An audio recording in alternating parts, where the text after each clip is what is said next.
Hey everybody, welcome back to the Gulf Coast Huddle, brought to you by Lone Star Gridiron. Each week, Chris Daly and Mike Foreman break down all the Texas high school football along the Texas Gulf Coast. Now, strap on your gear and let's go. Lone Star Gridiron is looking for interns. Over the years, we have helped dozens of students get jobs in sports media. If you want to shortcut your path to a career in sports media, click on the internship link on LoneStarGridiron.com. Hey, do you need topsoil, fill dirt, sand, mulch, gravel, limestone, you name it? Do you need that delivered and or spread? Texas Tree Cycle in Victoria has you covered for residential and commercial projects, big or small. These guys do it all. They do some amazing work. You can call them at 361-237-8006 for a free estimate. That's Texas Tree Cycle, bringing quality materials to your yard.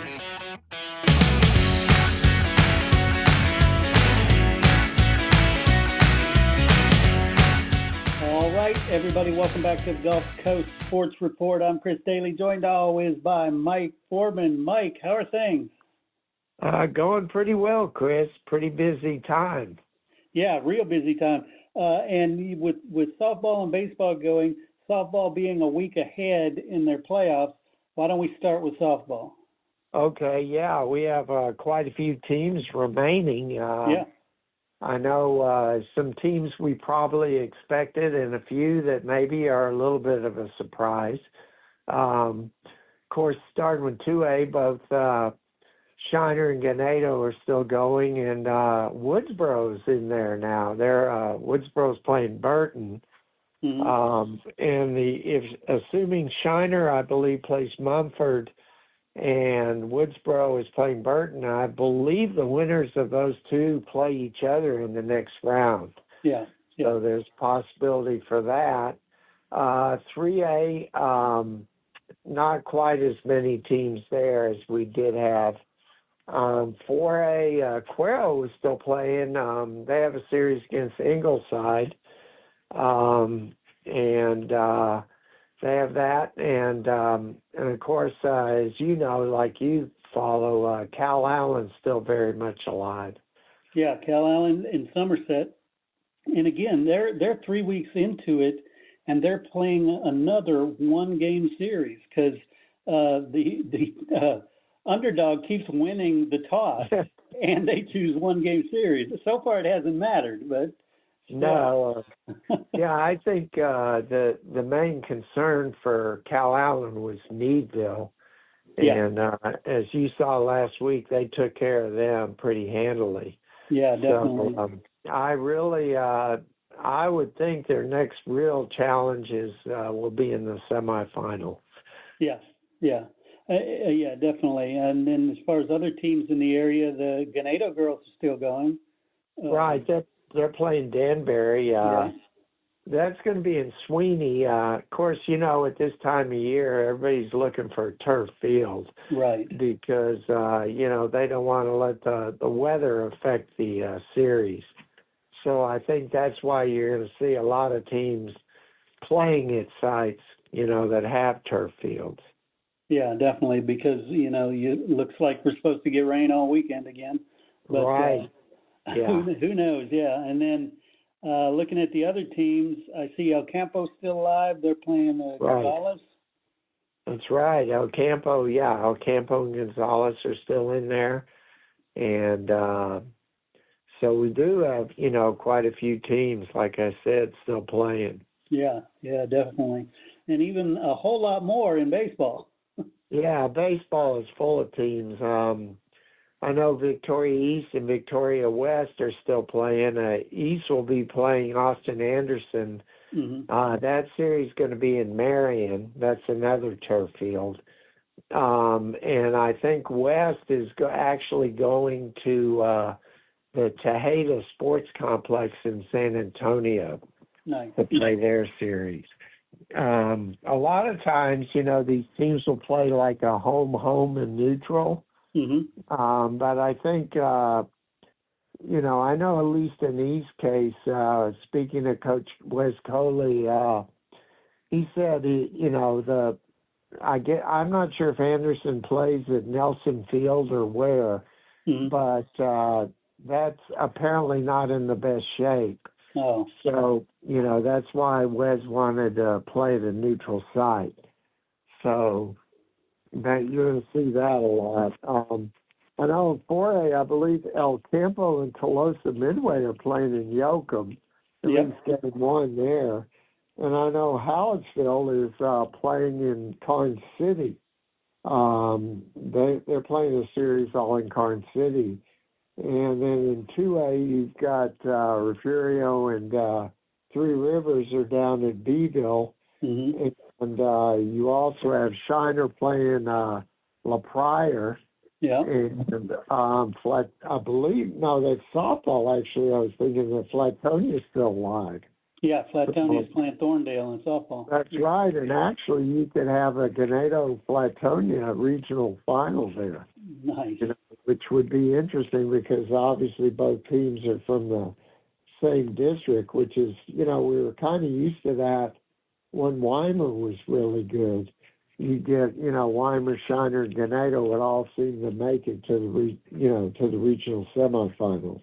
Right. So, yeah, but quite like you said in baseball, quite a few teams there kind of still going. Yeah, we mentioned Cal Allen softball. Their baseball is going too. Their baseball is taking on Needville, who just knocked off Port Lavaca Calhoun. Yeah, Needville is a good team always, but Cal Allen has just dominated everyone. Yeah, what did they beat? I'm not sure. I don't remember exactly who they played, but they run ruled them, and they did in 5 innings, and their pitcher had 15 strikeouts. All the outs were strikeouts, so it was like technically a 5-inning perfect game. Jeez, so that's crazy. Yeah, Cal Allen's just been murdering people. Yeah. Just so it looks good for them to get back. I'm sure they'll be challenged in the semis. But, I don't know if there's anybody in this region. I know Sinton is still alive, but from what I've been told, this is not one of Sinton's strongest teams.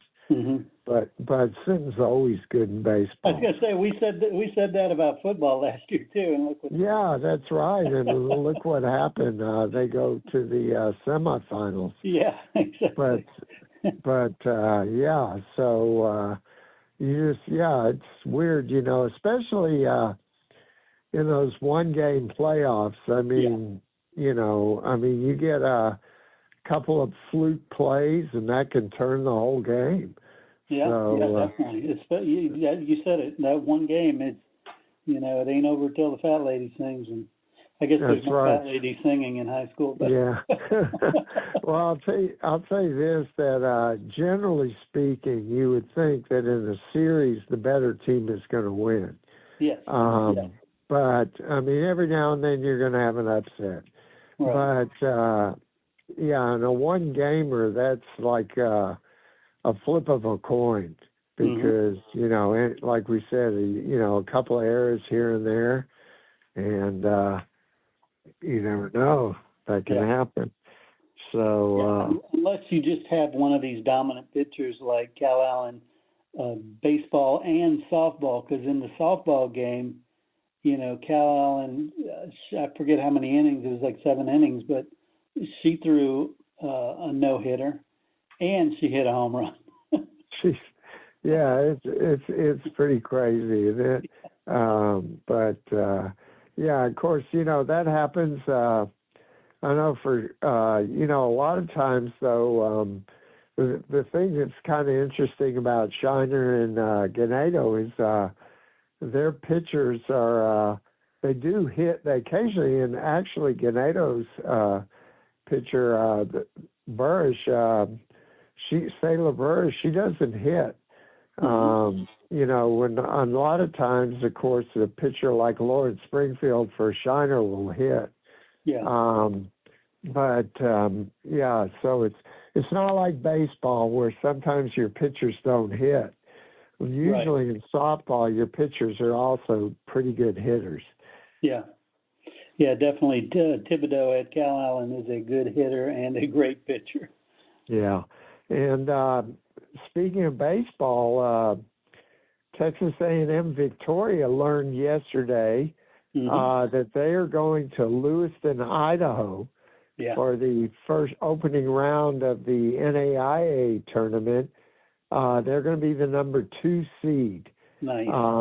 And they'll play, I believe it's Wednesday. And I know they are heading out Saturday to go up to Idaho. So and they'll be playing Hope International is the team. Right. Yeah. That's correct. And Lewis and Clark from Lewiston is the top seed in that tournament. So if somehow A&M Victoria can win that tournament, they'll be headed back to Lewiston for the World Series. That would be awesome. It would be awesome because I know the Jaguars have never been to the World Series, so they have that'd be a heck of a thing. And meanwhile, while we're talking about that, I know the state golf tournament was this week. And next week we have the state track meet, which I was at the regional on Saturday in Kingsville. Real good meet for the Refugio girls, who wrapped up their 4th championship in 5 years. Nice. And they're going to hope to win a state title. They'll be running on Friday in Austin. And Edna, which, they have a shot at a title too. But one thing interesting about that, if you look at the mile relay in the 3A, you have 3 teams which are running right around 3:15. And that's incredible because I believe the record is like 3:16. So, I mean, there's probably going to be a new state record come out of that race. Yeah. So, especially when you have 3 teams so closely matched like that. So, that should be an exciting race. Yeah, I'm looking at the UIL calendar here, and I don't know, do we have anybody in the area still doing tennis? Because their state meet is happening today and tomorrow. Yeah, there is. I thought maybe there might have been a team from Goliad, although I'm not sure. I know Goliad's had some really good tennis players, but I'll be honest with you, I really don't know if anyone's playing in tennis right now. Got it. But and also we had a little coaching news today in Victoria. Noe Cantu is coming back to be the head basketball coach of Victoria West. Nice. Noe, people know Noe. He's been here before. He went and left and went to San Antonio Cole, where he won a state title. And he was just recently last year at Judson, and Judson advanced to the regional final before losing. So that is quite a coup for West to get Noe to come back here. He's from Yorktown originally, so he's familiar with the area. And I believe Noe's assistant is coming with him. So that'll be a good thing, for West basketball. And they have some young players that are coming back. So I if people familiar with Victoria high school basketball, of course you can go back to the 50s, and that's when Victoria High and Gross, at the time that played in the Prairie View League, both of them won the state championship in the same year. And then, of course, Mike Smith took Victoria High to 2 state tournaments, and John Grammer took Memorial to 1 state tournament. So I think Victoria High basketball may be in for some good times ahead. Nice. That's awesome. Yeah, Yeah. yeah. So a lot going on right now, Chris. And Yeah. I know you're fixing to head to Waco for the Hall of Fame Yeah. banquet. So Yeah, I'll be there talking with the inductees, doing some interviews. We'll be posting them up, and yeah, and I do a podcast for them. That should be fun. Should be, it's always a good time. It's a wonderful presentation and good talks, good chance to just talk sports, and it's all football, so that's kind of fun. I also wanted to tease about the Victoria Generals. I know they don't start till like June, but right. but they're going to do a Brother Gary night again this year. Oh, great. Yeah, and I just saw Brother Gary yesterday. I went to lunch with him. He's doing much better. But Good. Brother Gary night, they're going to do a fundraiser for him. So definitely plan to attend because, gosh, it's Brother Gary, it's baseball. It can't get much better. Yeah, that's right. That'd be a great night out there for the Generals to have it. They get, really Generals get pretty good support. Oh, yeah. And well, they've been doing nothing but winning championships. That's pretty easy to get support then, huh? Yeah. And so that'll be great to have a Brother Gary night. But well, that's good. I think that'll be great. And so quite a bit going on. Yes. And it's funny, I ran into Josh Irvin from Ganado at the regional track meet. They actually had one person, Austin Pena. He qualified for state in the 400-meter dash anyways, which he medaled in last year.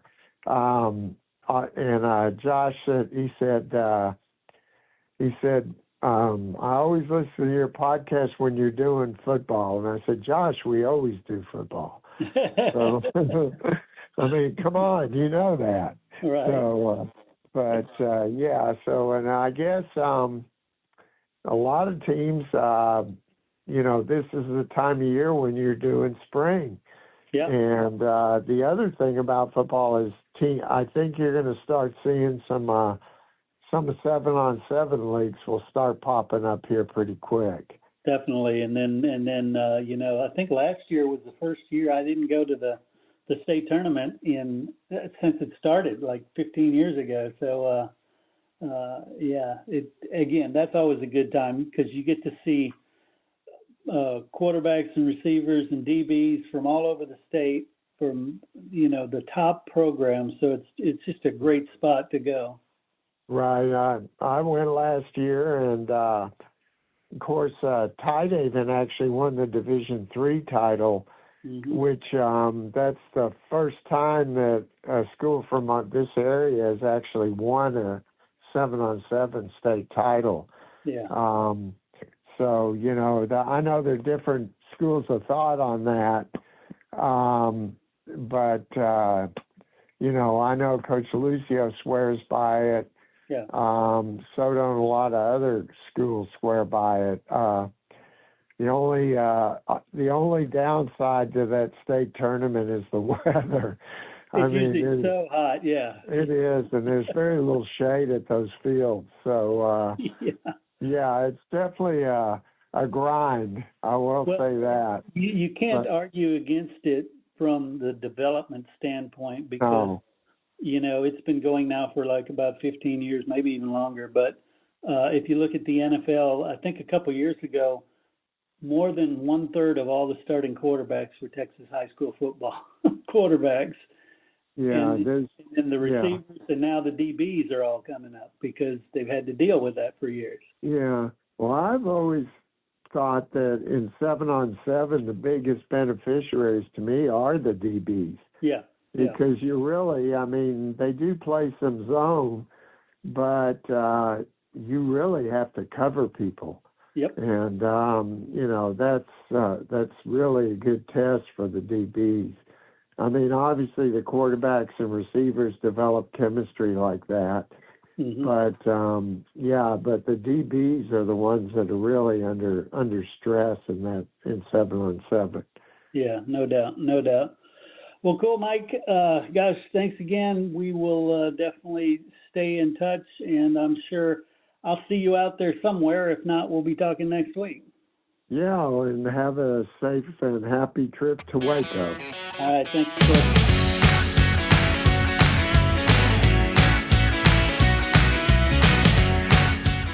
Coaches, boosters, parents, every sport deserves a spotlight. From football and volleyball to basketball, soccer, baseball, softball, track, wrestling, and more. Give your athletes a weekly coaches show that builds pride and raises funds. Lone Star Podcast Network makes it turnkey. You talk for a few minutes. We handle production and distribution. Sponsors love it. Families share it. And your program benefits. Get the free information kit at lonestarpodcast.com/coaches. That's lonestarpodcast.com/coaches. Your team, your sport, your show.